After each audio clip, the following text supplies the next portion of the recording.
Yeah, Llywydd. What action is the Welsh Government taking to secure funding for programmes currently funded by the EU through structural funds?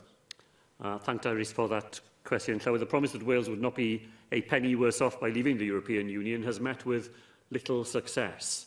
The UK Government has refused to negotiate continuing participation in interterritorial cooperation programmes, for example, worth over €100 million to Wales. The Welsh Affairs Select Committee describes progress on the Shared Prosperity Fund as negligible. Well, thank you for that answer, First Minister. Many communities across my constituency have benefited from projects which have been funded by the European Union through structural funds. Whether that's been skills-based, they would never have been able to receive otherwise, but these communities are now developing as a consequence of that.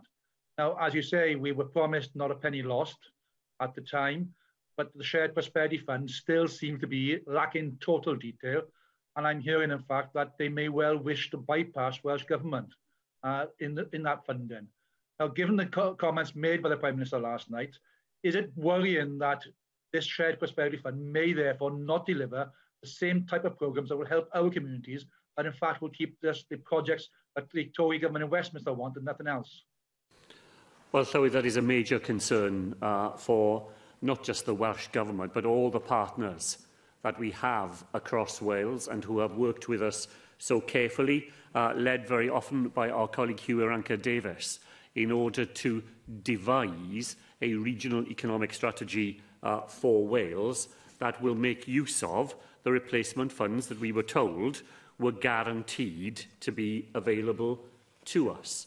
Now, I quoted the Welsh Affairs Select Committee, Llywydd. I do so because it has a Conservative majority and a Conservative chair from Wales, and this is what they said about it. The UK Government, they said, announced as far back as 2017 that it intended to replace EU funding with a Shared Prosperity Fund.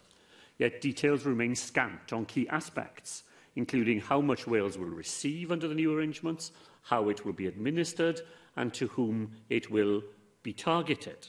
Its repeated promises of a consultation have failed to materialise. Progress has been negligible, and it demonstrates a lack of priority. Well, that simply isn't good enough.